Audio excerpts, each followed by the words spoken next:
Hi people, I just wanted to quickly do a demonstration of how you can get a repeating tile from your pattern in Illustrator.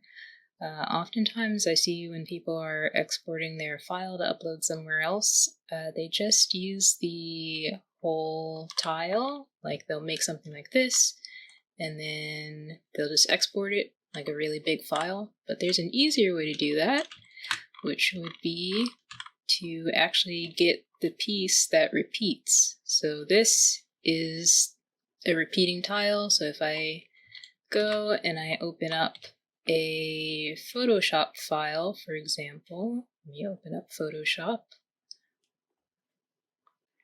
and make it into a pattern.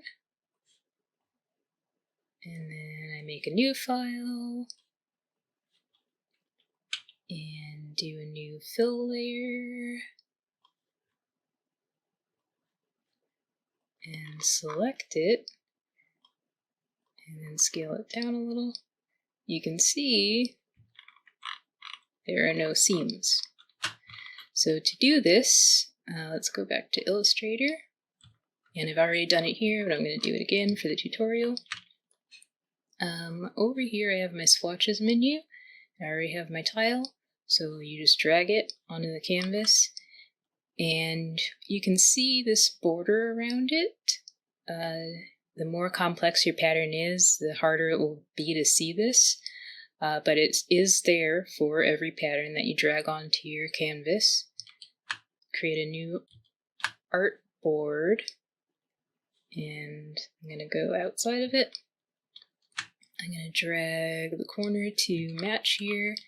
You may need to zoom in really close to make sure it's on the edge, and we're just going to repeat that.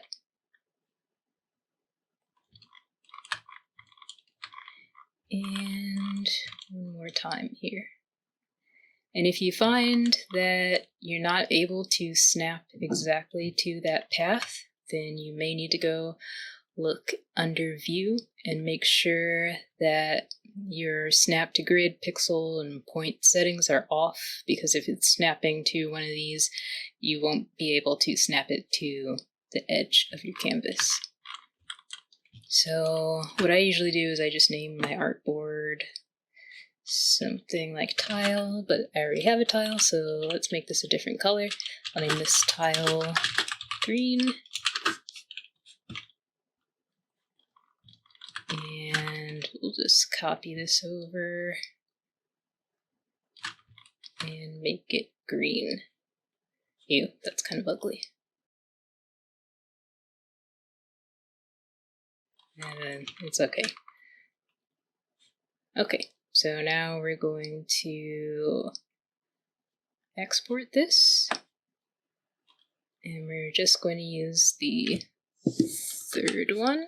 Export, high, and okay. Now let's go back into Photoshop, define pattern, and let's test that out. We can just go here and change that to green. Yay, it works! Alright, so I hope that was helpful, and I'll see you next time. Bye!